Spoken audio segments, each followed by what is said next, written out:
बिस्मिल्लाहिर्रहमानिर्रहीम। अस्सलाम वालेकुम। अच्छा जी बच्चों, हम लोगों ने जो टॉपिक अभी स्टार्ट करना है चैप्टर नंबर 13 का एक बहुत ही जबरदस्त टॉपिक है जिसका नाम है Wheatstone bridge. Wheatstone bridge, Wheatstone bridge एक बहुत ही जबरदस्त किस्म का बच्चों ये टॉपिक है और अक्सर औकात बोर्ड के पेपर में ये लॉन्ग क्वेश्चन में आ जाता है। ये लॉन्ग क्वेश्चन में आ जाता है, तो ये इसका मतलब इस चैप्टर का एक इंपॉर्टेंट लॉन्ग क्वेश्चन है। तो आप लोगों ने बच्चों इस लॉन्ग क्वेश्चन को कैसे अटेम्प्ट करना है वो तरीका मैं आप लोगों को अभी आज के इस भाषण में बताऊंगा। ठीक हो गया जी। तो सबसे पहले लिखें an electrical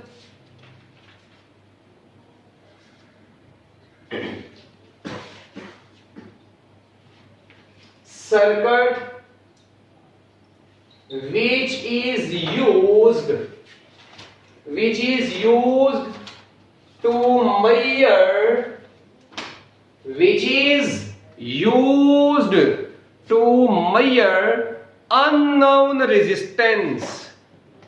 which is used to measure unknown resistance, बच्चों ऐसा इलेक्ट्रिकल सर्किट जो किसी भी अननोन रेजिस्टेंस की मेजरमेंट में यूज होगा।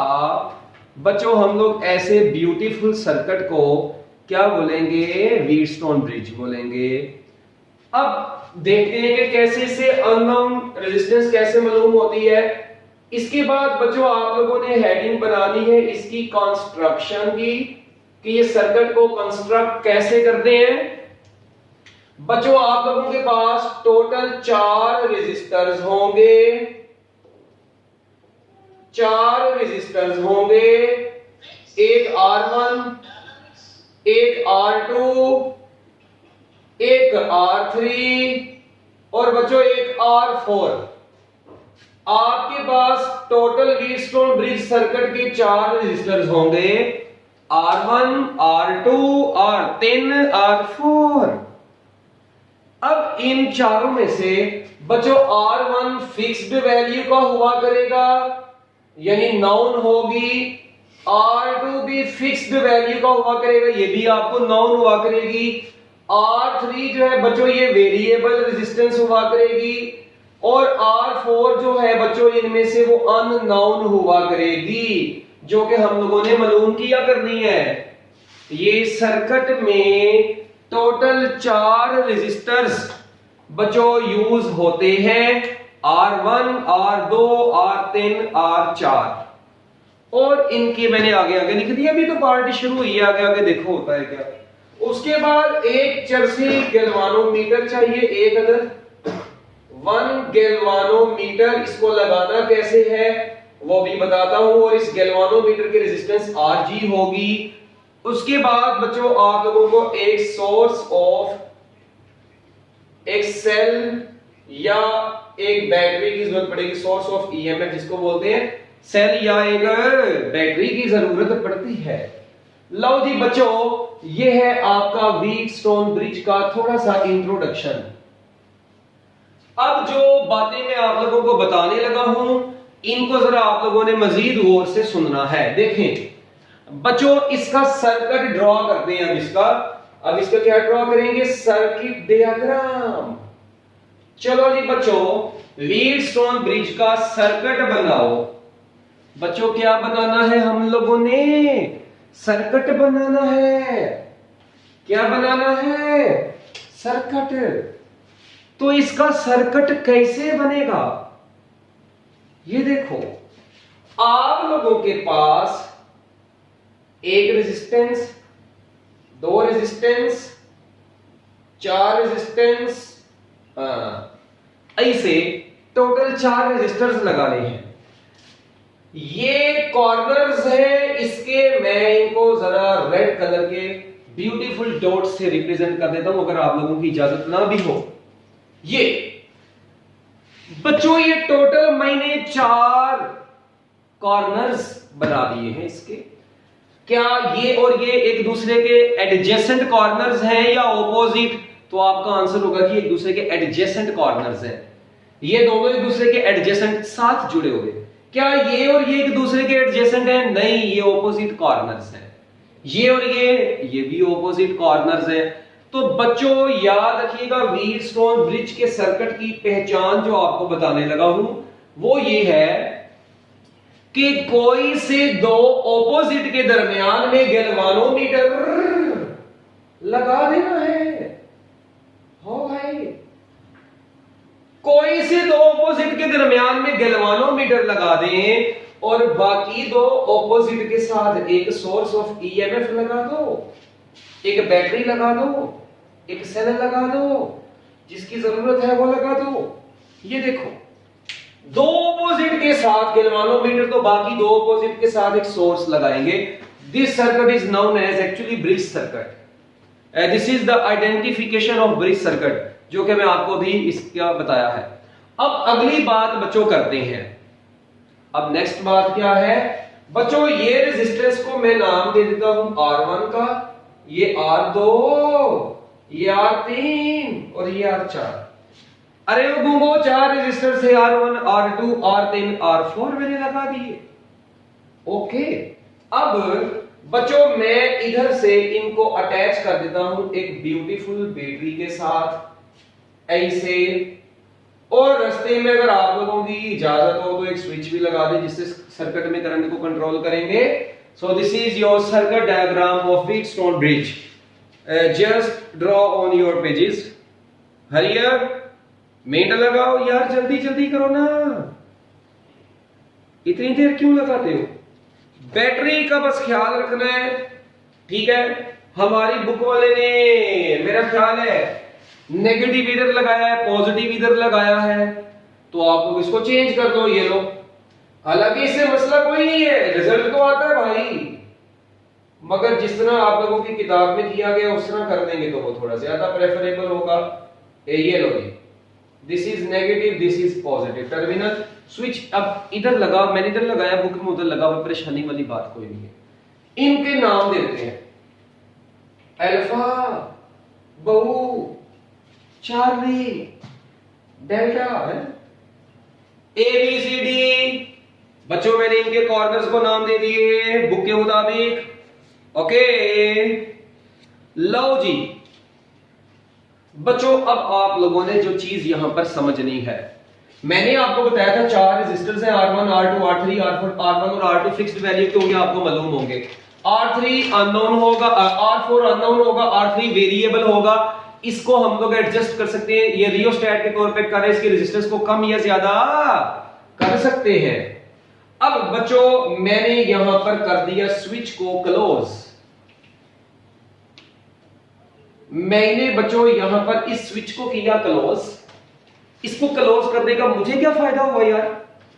भाईजान मुझे तो कोई फायदा नहीं होगा, मगर इस स्विच को क्लोज करने से सर्किट के अंदर एक बम किस्म का करंट माहौल बना देगा, करंट फ्लो करना शुरू करेगा चर्सी। Okay, very nice. So when the electric current will flow through this circuit due to this polarity of the cell, the direction of the current in the whole circuit will be anti-clockwise. How high? कौन सा clockwise? Anti-clockwise. तो बच्चों ये देखो, let me say the direction of the current is anti-clockwise, anti-clockwise, anti-clockwise. In overall circuit the direction of the current is anti-clockwise. अब बच्चों देखें, basically आप लोग अगर गौर करें ना, इस सर्किट में लूप बने हुए हैं कुछ। ये देखें, ए से स्टार्ट होते हैं, ए बी डी ए, एक लूप, फिर दूसरा loop B C D B, एक लूप ये बन रहा है, A B C D A, एक लूप ये बन रहा है, ए से सी, सी से डी, डी से ए, एक लूप ये बन रहा है। यानी ए से डी, डी से सी, सी से घूम घूम आगे ए पर एक लूप ये बन रहा है, जहां पर मैंने ये एरो शो किया है। एक लूप ये ए बी डी ए, एक ये ट्राइंगल सी बन रही है, ये भी इधर से भी ट्राइंगल बन रही है। इसका मतलब ये 2 लूप, 3 लूप के करंट मैंने शो किए, एक्चुअली यहां पर और भी बन रहे हैं, मगर लेट वी से बच्चों इस लूप के करंट को I1 का नाम दे देते हैं, इस लूप के करंट को I2 का नाम दे देते हैं, तो बच्चों इस लूप के करंट को I3 का नाम दे देते हैं। 3 लूप्स मैंने आप लोगों के सामने बनाए हैं जो मुझे सरासर क्लियर नजर आ रहे हैं बच्चों। इसमें टोटल कितने लूप्स नजर आ रहे थे? 3 लूप्स नजर आ रहे हैं। मैंने तीनों लूप्स के करंट्स को लिख दिया है। अब बच्चों अगली बात जो मैंने यहां पर कर दी है वो क्या है? बच्चों अगली बात कुछ इस तरह से है, यार मैंने मालूम करनी है R4, मैंने अननोन रेजिस्टेंस मालूम करनी है सर्किट की। मुझे ये बताओ इस वक्त बच्चों, और गैल्वानोमीटर जो है ना ये जरूरी होता है यहां पर लगा हुआ, और इसकी रीडिंग के बगैर आप लोग फॉर्मूला डिराइव नहीं कर सकते। अब सोचनेबल बात ये कि इसकी रीडिंग से क्या मुराद है, यानी इसमें ना हम लोग नल डिफ्लेक्शन हासिल करते हैं, जीरो डिफ्लेक्शन हासिल करते हैं, फिर जाके हमारे पास रिजल्ट आता है। वो कैसे आता है वो बात की बात है। पहले आप लोगों ने क्या काम करना है, आप लोगों ने किरचॉफ्स वोल्टेज लॉ, जिसको किरचॉफ्स सेकंड रूल बोलते हैं, आप लोगों ने किरचॉफ्स सेकंड रूल अप्लाई करना है ऐसे लूप्स पर जिन लूप्स में गैल्वानोमीटर कॉमन होगा। आप लोगों ने किरचॉफ सेकंड रूल कहां पर अप्लाई करना है? ये लास्ट लेक्चर में पढ़ा था। किरचॉफ सेकंड रूल उन जगहों पर अप्लाई करें, उन लूप्स पर अप्लाई करें जिनमें गैल्वानोमीटर मुश्तरका आ रहा है। अच्छा, क्या इस लूप में गैल्वानोमीटर आ रहा है? नहीं आ रहा।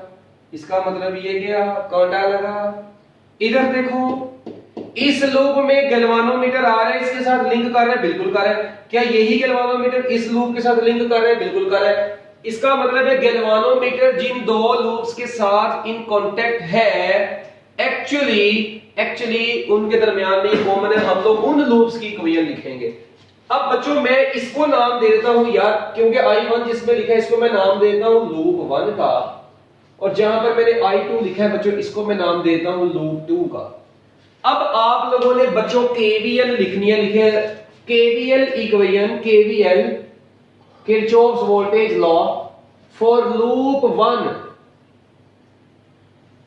बच्चों loop 1 A B D A, इस लूप के लिए आप लोगों ने KVL इक्वेशन लिखनी है। अब KVL लिखने का तरीका मैं आपको लास्ट लेक्चर के अंदर बहुत डिटेल में बता चुका हूं।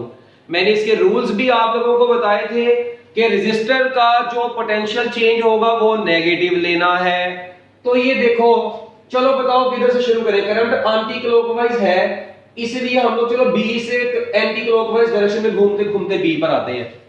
B से शुरू होते हैं, वापस भी B पर ही आते हैं। चलो बच्चों B से एंटी क्लॉकवाइज डायरेक्शन में इधर चलना है A की तरफ, तो B से A की तरफ एक रेजिस्टेंस आ रही है R1, उसके साथ मैंने लगा देना माइनस R1, और इसमें से फ्लो करने वाला करंट है I1। तो बच्चों ये इस रेजिस्टेंस का पोटेंशियल चेंज हो गया। याद है sum of all the voltage changes in a closed circuit is equal to 0। इसका पोटेंशियल लो, इस R1 का पोटेंशियल वो होगा V is equal to IR, तो वो होगा I1 R1, मगर नेगेटिव का साइन आता है कि रेजिस्टेंस में एनर्जी लॉस होती है, इसलिए मैंने ये रूल्स आपको बताए थे। तो माइनस R1 I1 आ गया। उसके बाद बच्चों A से D पर, A से जब D पर आना है तो रास्ते में रेजिस्टेंस आ रही है R3, मैं लगा दूंगा माइनस R3, मगर इस R3 से बच्चों इस वक्त दो करंट लिंक कर रहे हैं। दो कितने हैं ये? दो करंट। अगर गौर करें R3 में से I1 ने ऐसे फ्लो करना है, ऐसे। क्या यही R3 इस लूप का ऐसा नहीं है जो I3 भी फ्लो करेगा इसमें से? देखो ना, मैंने बताया था ADCA, बच्चों ये लूप 3 है, लूप 3। तो क्या लूप 3 का करंट I3 भी इससे लिंक कर रहा है, और लूप 1 का करंट I1 भी इससे लिंक कर रहा है। तो मैंने आपको बताया था जब किसी रेजिस्टेंस से दो करंट लिंक कर रहे हो तो हम लोग पहले उस लूप का करंट लिखेंगे जिस लूप की इक्वेशन लिख रहे हैं। हम लोग लूप 1 की इक्वेशन लिख रहे हैं, तो लूप 1 का करंट पहले और लूप 2 का बाद में। वाओ, लूप 2 मींस लूप 3 इसके लिए। ओके, उसके बाद बच्चों आप लोगों ने प्लस, फिर आप लोगों ने अब देखिए D से B पर वापस जाना है, रास्ते में RG आ रही है। RG से दो करंट लिंक कर रहे हैं, I1 भी I2 भी। I1 डी से बी की तरफ फ्लो कर रहा है, जबकि I2 बी से डी की तरफ फ्लो कर रहा है, दोनों ऑपोजिट फ्लो कर रहे हैं। तो जिस लूप की इक्वेशन लिख रहे हैं वो करंट पहले, दूसरा वाला बाद में। Sum of all the voltage changes in a closed circuit is equal to 0। इन तमाम का वोल्टेज चेंजेस का सम लिया है जो कि शून्य के इक्वल पुट कर दिया है। This is your equation number ए। इसको कर ले पैक और शापर को कर लेना है आप लोगों ने डबल। इक्वेशन को पैक करके शापर डबल कर लो। अब देखो इसके बाद इसी तरह केवीएल इक्वेशन फॉर लूप 2 लिखो, जिस लूप के साथ गैल्वानोमीटर लिंक कर रहा है। अब ये लूप 2 है। अब आपके अब्बा जी ने आप लोगों को बच्चों ये तरीका बताया था लूप 2 में। बताएं जरा, अगर आप लोग थोड़ा सा गौर करें, किधर से शुरू एंटी क्लॉकवाइज डायरेक्शन में चलना है। चलो ऐसे करते हैं, डी से अपना सी से चलते हैं, सी से बी, बी से डी, डी से वापस सी पर, सी से बी पर। रास्ते में एक ही रेजिस्टेंस आ रही है -R2 और इससे लिंक करने वाला करंट है I2 प्लस, फिर बी से डी पर रास्ते में आ रही है RG और इससे दो करंट लिंक कर रहे हैं, मगर अब I2 I1 आएगा क्योंकि आप लोग लूप 2 की इक्वेशन लिख रहे हैं। जिस लूप की इक्वेशन लिखते हैं उसका करंट पहले आएगा और इसके बाद R4, D से C तक -R4। बच्चों R4 से जो करंट लिंक कर रहा है वो I3 भी है, I2 भी है। I3 I2 is equal to 0। और बच्चों मैंने इसको नाम दे दिया है इक्वेशन नंबर बी का। ले जी बच्चों डी से सी तक R3 में से जो करंट लिंक कर रहा है वो I3 और I2 दोनों है, तो R4 वाला, तो I3 I2 is equal to 0। बच्चों ये आप लोगों के पास दो इक्वेशन समझ में आ गई है तो अपने ब्यूटीफुल हैंड रेज कर सकते हैं। जल्दी जल्दी जल्दी शाबाश, ताकि हम लोग आगे चलें जी। बाकी मफाद पा गए हैं गुंगोर। लो जी बच्चों, अब अगली बात देखें। कंडीशन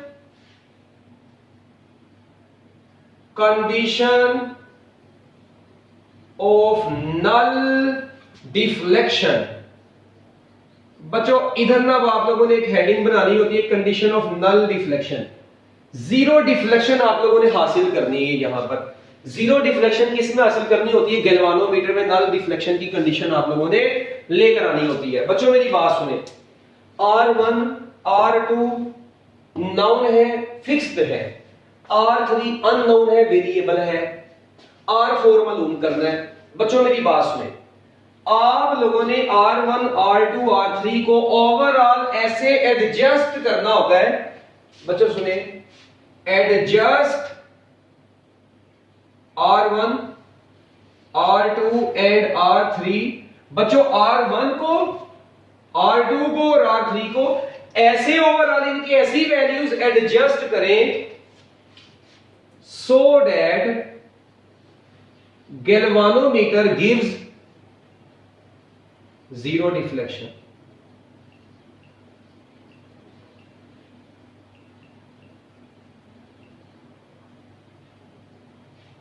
बच्चों आप लोगों ने इनको ऐसे एडजस्ट करना होता है कि गैल्वानोमीटर आपको जीरो डिफ्लेक्शन दे। R1 R2 R3 को ऐसे एडजस्ट करना है कि गैल्वानोमीटर की, अब ये जब एक्सपेरिमेंटली करते हैं तब वहां पर क्या नाम है, ब्रिज सा बना होता है, उसके ऊपर वायर को स्लाइड करवाते हैं, हमारे पास जोकी होती है उसके ऊपर स्लाइड करवा के तो गैल्वानोमीटर में नल पॉइंट हासिल करते हैं। तो अभी फिलहाल ये R3 वेरिएबल रेजिस्टर है, रेजिस्टेंस बॉक्स के अंदर से रेजिस्टेंस निकालते हैं, नए रेजिस्टर्स ऐड करते हैं, मगर ओवरऑल आप लोगों ने इनको ऐसे एडजस्ट करना होता है कि गैल्वानोमीटर क्या डिफ्लेक्शन दे। अरे ओ गुंगो, जीरो डिफ्लेक्शन दे। ये एक्सपेरिमेंट से कर सकते हैं आप लोग। फिलहाल अब आपको याद रखना पड़ेगा, जब गैल्वानोमीटर जीरो डिफ्लेक्शन देगा इट मींस, यानी कि फिर क्या होगा बच्चों, इसका मतलब ये हुआ कि IG विल बी जीरो।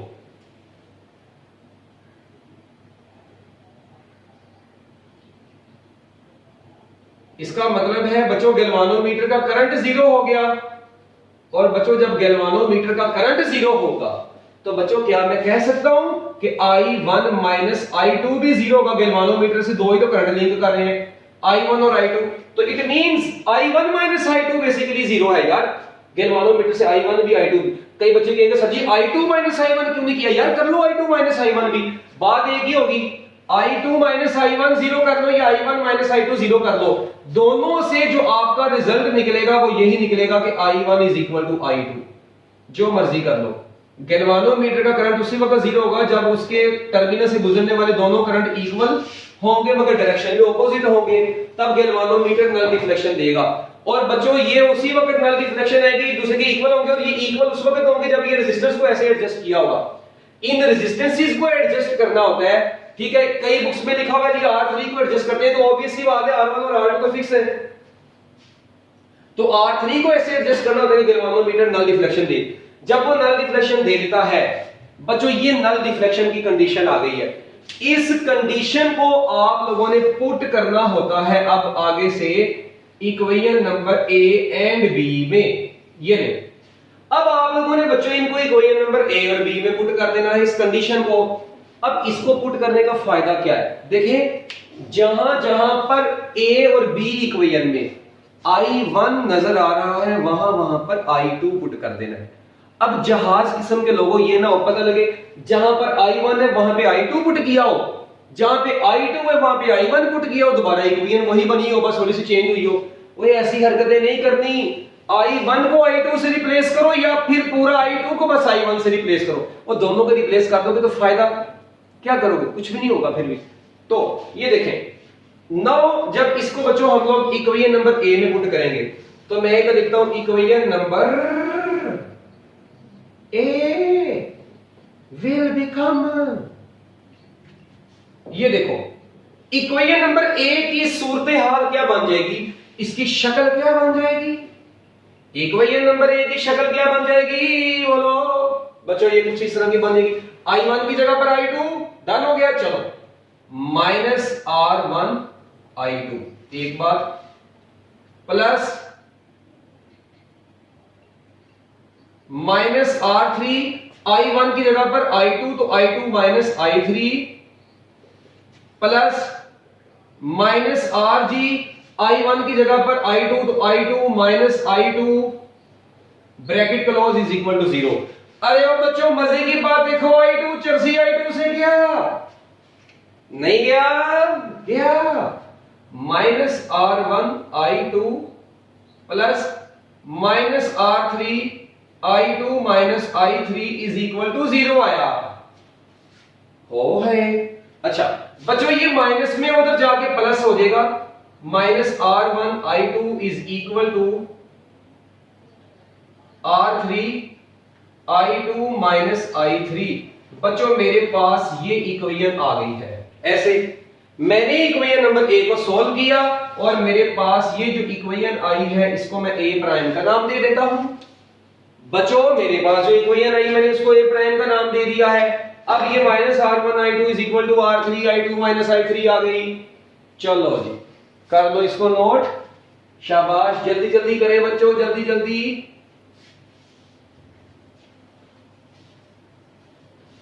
अब बच्चों आप लोगों के पास इस वक्त R1 I2 is equal to R3 I2 minus I3 आ गया। ये इक्वेशन नंबर A को जितना जलील कर सकते थे कर दिया है। अब इसी कंडीशन को कहां पर पुट करना है? B में भी पुट करना है। तो लो जी बच्चों, equation number B will become, बच्चों इक्वेशन नंबर B अब क्या बन जाएगी वो देखो, माइनस R2 I2 को नहीं अब छेड़ना।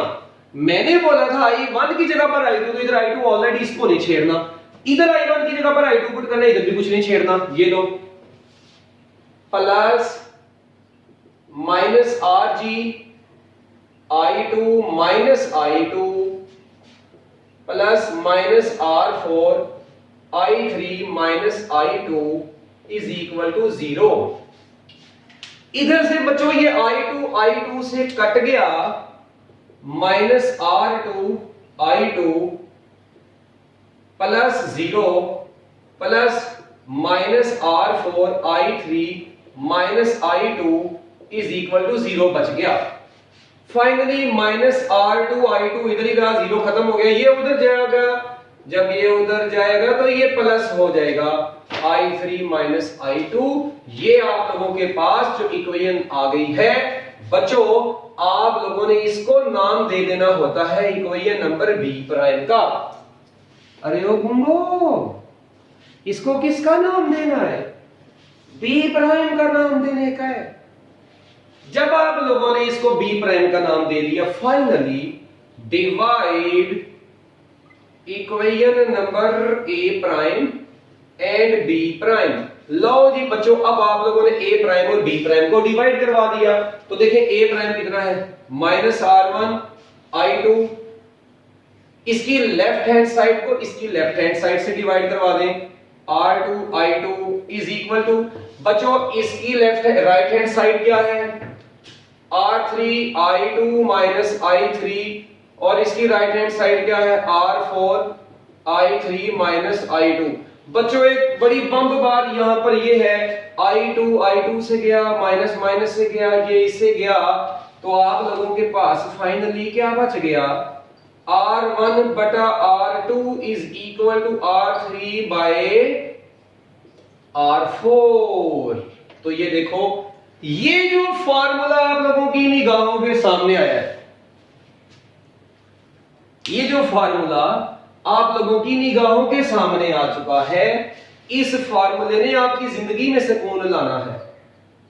जो आना है वो क्या है, सुकून। ये देखो, मैं इधर से R4 निकालूं, R4 उधर चला गया, R2 को इधर ले आओ, R2 R3, और ये R1 को इधर ले आओ।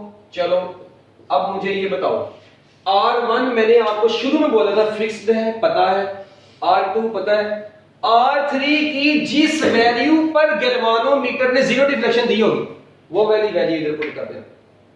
R1 R2 ऑलरेडी पता थी, R3 की वैल्यू पुट करो, आप लोगों के पास ये अननोन रेजिस्टेंस मालूम हो जाएगी।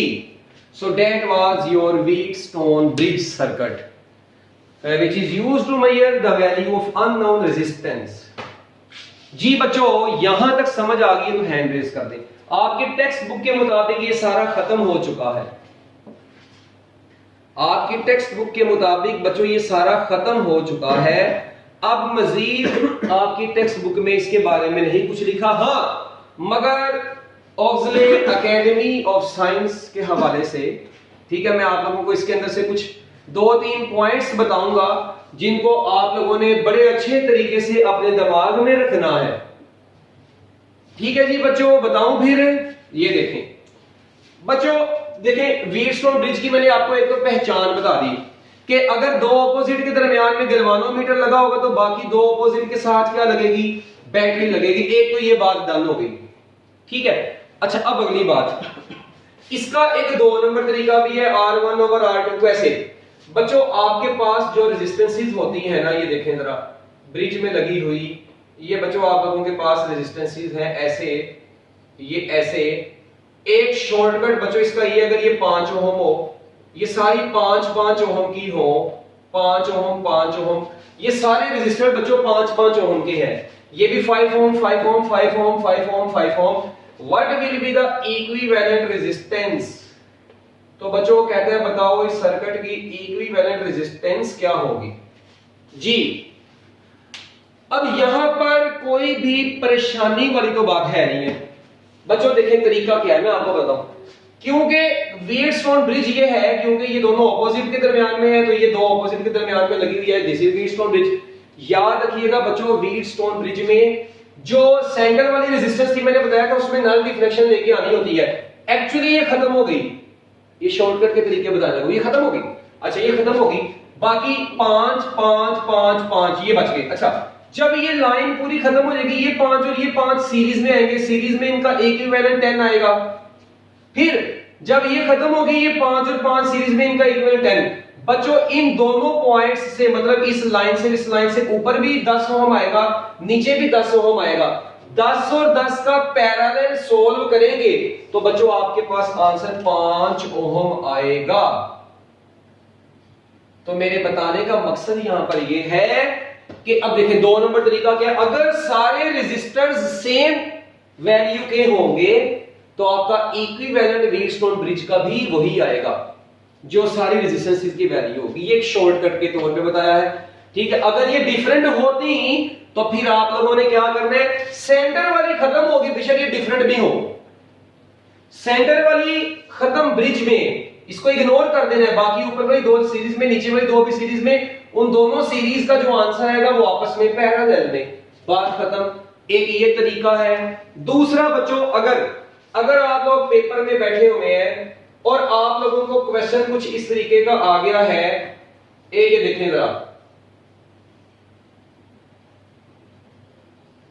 यार, पेपर में आप लोग बैठे हो, एमसीक्यू आप लोगों को है यार, ये 2 ओम है, ये 3 ओम है, ये 4 ओम है, बताओ ये कितनी होगी अननोन रेजिस्टेंस, जबकि ये भी 4 ओम है। चलो अब मुझे बताओ व्हाट इज दिस रेजिस्टेंस, भाई ये रेजिस्टेंस क्या होगी।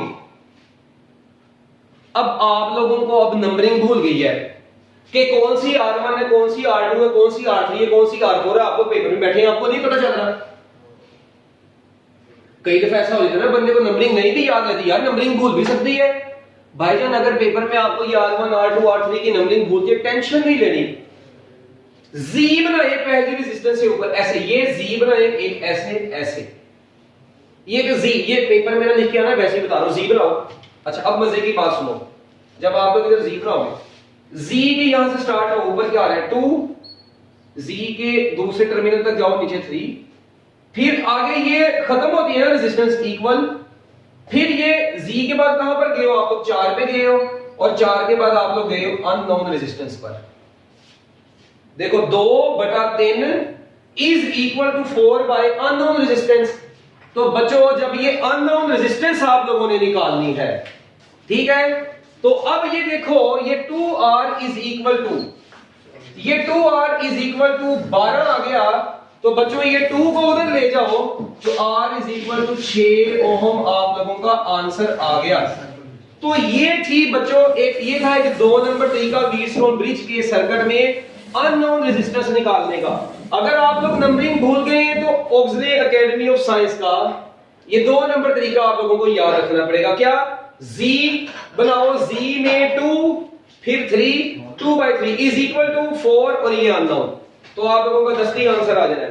तो लो जी भाईजान ये आपका आंसर है 6 ओम। इसी तरह कोई भी अब वैल्यूज लिखी हो आप लोगों ने उसको अच्छे तरीके से कैलकुलेट कर देना है। तो अभी और भी बहुत सारे इसके तरीके हैं व्हीटस्टोन ब्रिज के, मगर जितना आप लोगों की अभी एफएससी लेवल तक मेरा बताना बनता था मैंने बताया है। आगे बाकी एंट्री टेस्ट के अलग से लेक्चर्स हैं, पूरे व्हीटस्टोन ब्रिज के ऊपर पूरा 1 घंटे का लेक्चर है, ठीक है, उसके अंदर और भी मजीद शॉर्टकट है, मगर आप लोगों के लिए अभी तक की जो बातें हैं वो सिर्फ यही है। तो लो जी बच्चों, आप लोगों का व्हीटस्टोन ब्रिज का टॉपिक खत्म हो गया, इसको अच्छे तरीके से नोट करें, जल्दी जल्दी